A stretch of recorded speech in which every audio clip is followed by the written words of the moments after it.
ตั้งใจไปจ้างยังคนพูดเจ้าขายไก่ไอ้รอดแล้วขายดีอยู่แล้วขายดีอยู่เนี่ยสมพักอีกุมพอใหญ่รอดอุ้ยตบอ๋อตะโกมมึงไงเฮ้ยไปตลาดมื้อเช้ายังที่จังเห็นอยู่ในตลาดมานี่ก็เห็นอยู่นี่อีกแล้วน้อยไม้ได้นั่นน่ะน้อยไม้ว่าจะบ่รู้ว่าขายเพิ่นล่ะว่าตัวนั้นน่ะขายบ่แล้ว ของเราคือน้อยๆแท้ของเฮาน้อยซ้ำนี่ยังบ่ทันได้แก่ไปผู้ไปเบิ่งปลาก็จะไปใส่ต่ำนั่นไปเบิ่งเอาผู้เรากินอะไรต่ำเรียกก็บ่ถือเขาเว้าแค่นั้นลงไปอันนั้นโอ้สิได้เด้ไผนอไผนอซื้อนะปลาอุดบ่วะเขาถือเมื่อทีบนะเฮาก็คือบ่ได้คิดว่าจะใช่เฮ้ยเรามาเห็นไทยบุญวาดศาสตร์มาบ่มีผู้ถือเลขถือแต่อีหลัวมันถือเลขตัวอ้อไผมาแล้วมื้อนี้ก็แม่ค้าก็จะแปลนเป้าแน่พี่น้องเอ้ยยายนี่กับไปนะยายเสี่ยงกับไปเพิ่นไปนำกันบ่แม่ค้าก็สิลอยล้อน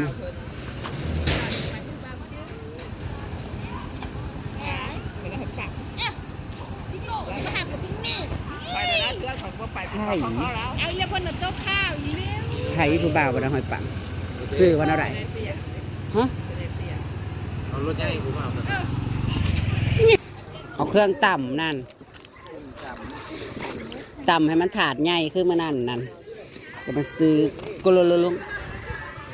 มาซื้อกลุงเฮ้ยไปต่ำกินแรงฮะมาไปไปกินเพื่อนได้เจนินค่ะอัน เอาเลือกเอาโลนึงบ่มีโลเท่าไรนี่เนี่ยตัวนี้โลละ100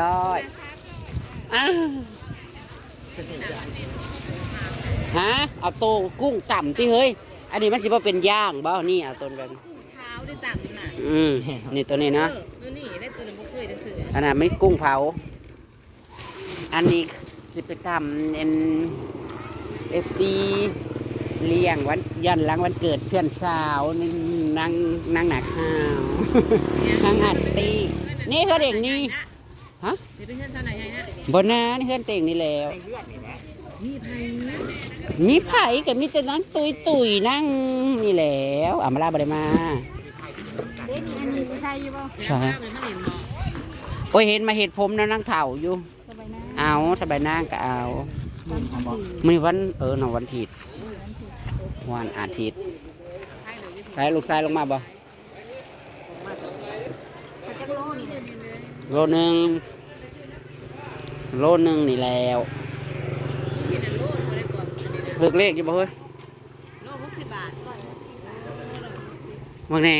เด็กหน่อยลูกอีแหละบอกเลขกับบริซื้อน้ำเขาแล้วนี่ราคาสิบ่ถือก็ไปซื้อน้ำใหม่เขาบอกดูนี่ใช้อย่างมาอ้าวกับมันเขาขึ้นมาแล้วมันขึ้นมาเฮ็ดทางไอ้เด้มจะมาเฮ็ดกินนะแม่อันมันบอกอย่างว่านี่คืออันกระต่ายแบบมันออก48ข้างล่างเด้ก็เองกระจมหันนั้นอยู่โอ้ยเจ็บออกมาเล่นเอาหนีโลนึงเด้อพ่อบอลเราหนึ่งจักมันมีอย่างว่ามือนะเขาต่ำซะนะอย่าสิไปหาอยู่เด้อเพิ่นบอกคือเพิ่นบ่มีคือเพิ่นบ่มีเนาะแล้วสิไปหาอยู่เด้อผู้ขอบผู้แขนได้ก็ได้ขันอยากใส่ก็ต่ำใส่ได้ยันเขาบ่อยากยันเขาบ่อยากผู้แขนนายเฮ้ยผู้แขนนายเอากับผู้แขนนี่แล้ว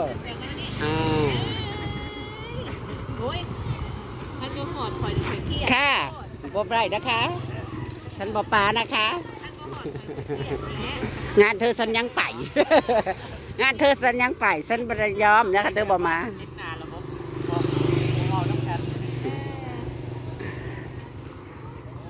พวกไม่น่าหอดยังหอดอยู่สิหอดอยู่มีอย่างอีกเนี่ยวะ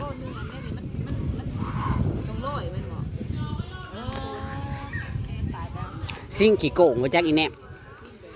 ถ้าทิ้งแบบนี้มันก็ตัว อะโลเต็มบ้าบ่อะโลเต็มบ้าหั่นนะมื้อนี้แม่ค้าก็จะอุตส่าห์จะเป้าแป้นแน่ค่ะไปบุญพี่น้องเอ้ย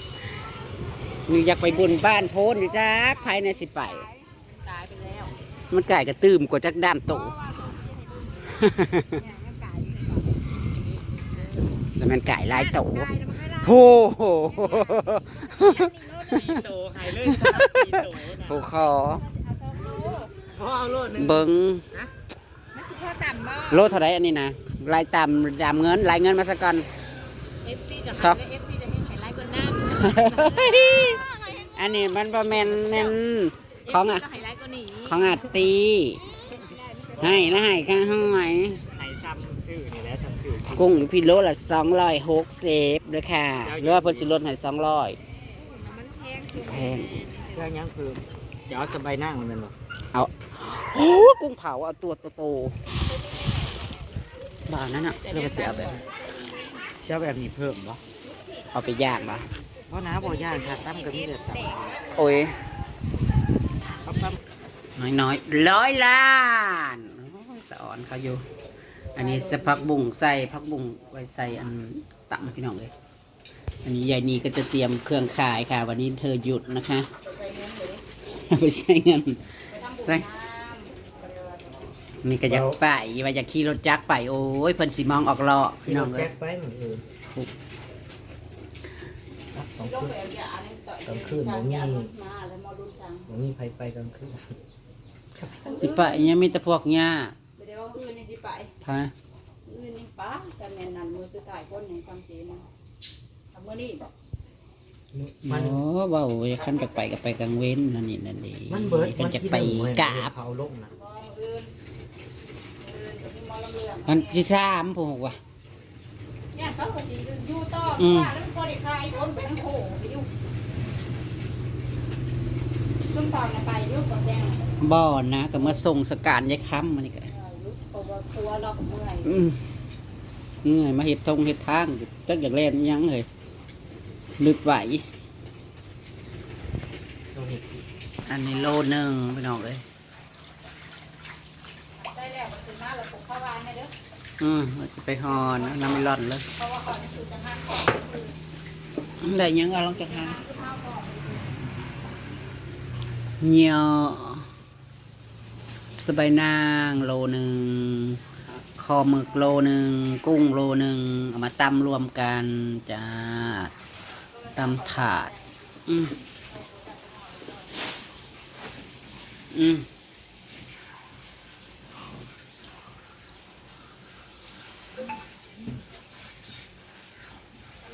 นี่ร้านสาวก็มาพักมาต่อบัตรแล้วกัน ผู้ที่เห็นแล้ว มาพักพร ผู้ที่เห็นแล้วกล่องแห่งมือ หึ ผู้ที่เห็นแล้วเป็นมือกล่องแห่งมือสนุก ตั้งจอกเอาละ มาก กระเทินมาแล้วก็ให้อยู่แล้วงานก่อนจังลงซอยงานซะก่อน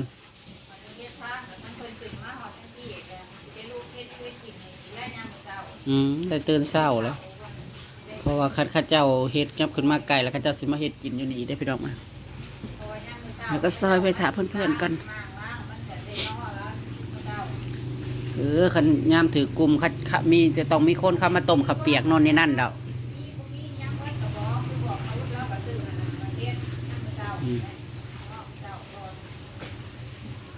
พี่เจ้าเนี่ยก็ไก่นั่นแหละมุ้งไก่นั่นแหละอาหารรักกันอย่างเงี้ย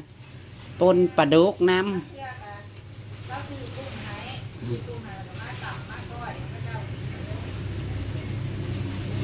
พอชุ่มพอเท่าข้าเจ้าตื่นแต่เด็กเดี๋ยวข้าเจ้ามาเอาห้างเอานะออกข้าเจ้ามาตั้งอันนี้ล้างมันตีสี่ตีห้าข้าเจ้าตื่นมาเลยพวกผู้เฒ่านะมาแต่เช้ากุ้งเด้อแกะกุ้งก่อนจ้ะ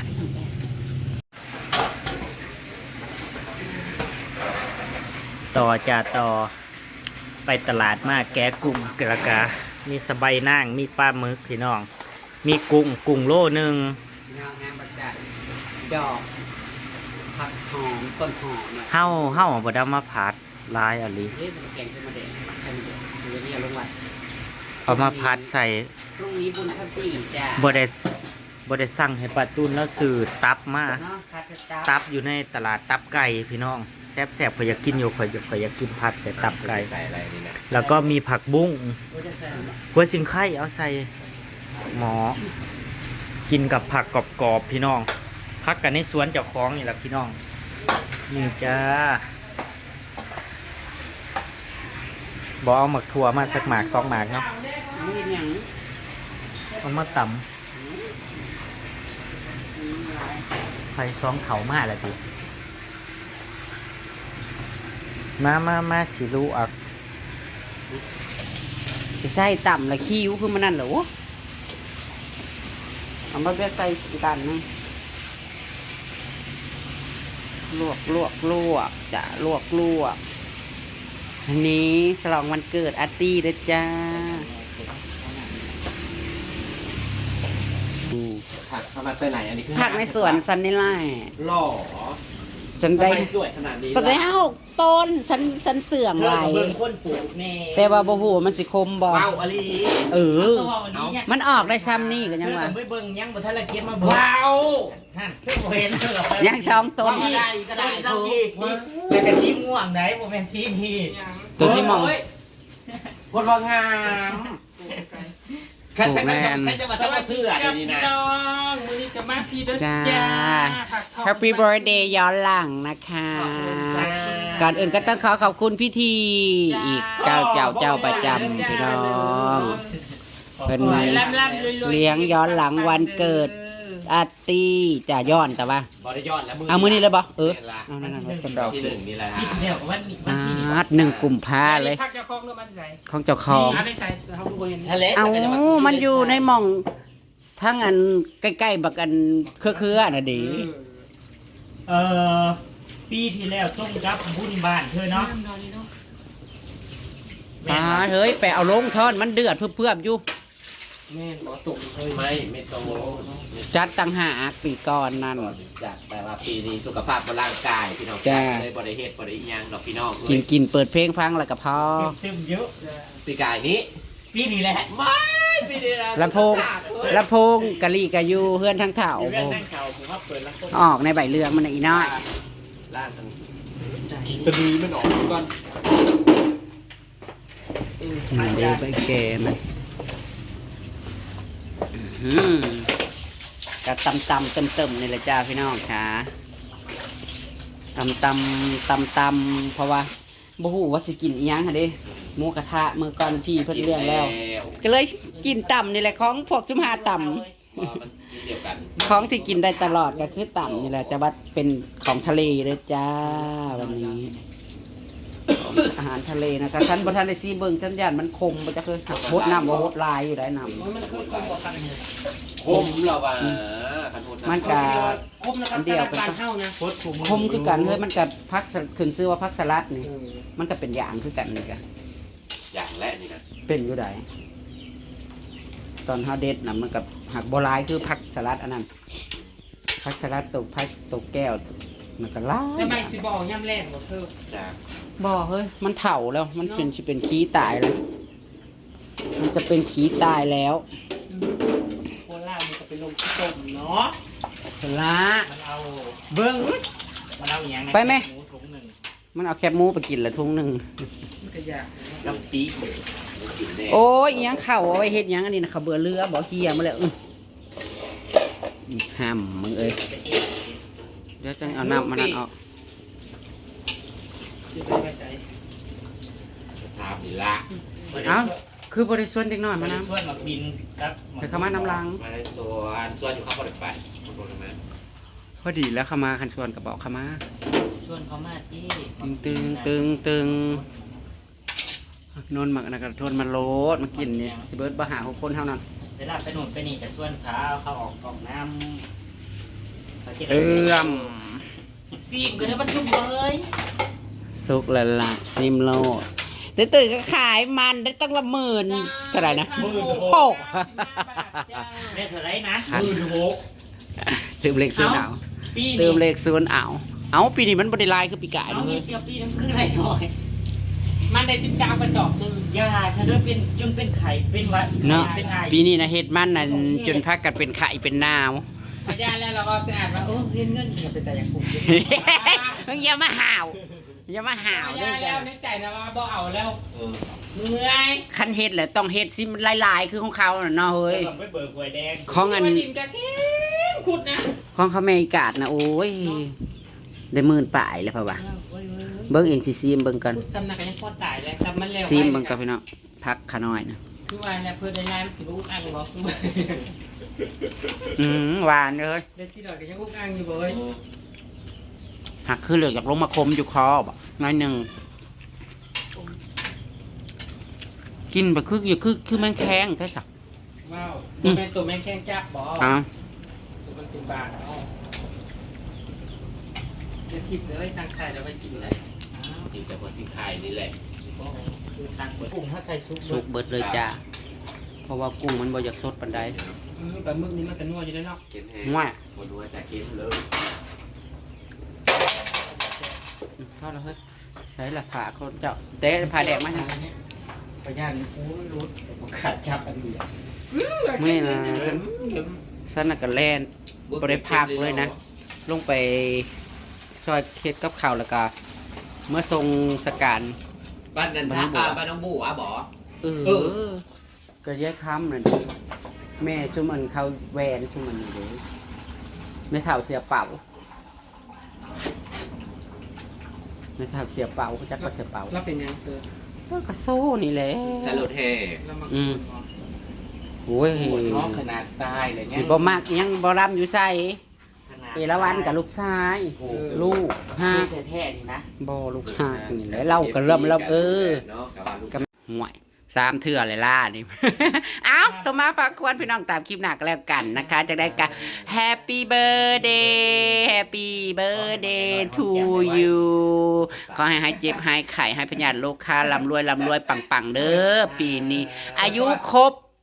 31 ขวบแล้วจ้า 31แล้วโอ้ยคันเบาๆสอนโปรเด้อ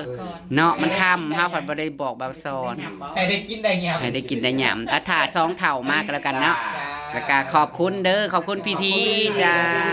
ขอบใจหลายๆเด้อ เลี้ยงวันเกิดอาร์ตี้ก็เลยนัดมากินในวันเจซี จ้า นะคะพี่น้องซื้อของก็มันไก่มันง่ายสะดวกอยู่นี่ไก่อยู่นี่เนาะไปตามคลิปหน้าเดี๋ยวรอ2 เท่า สวัสดีจ้า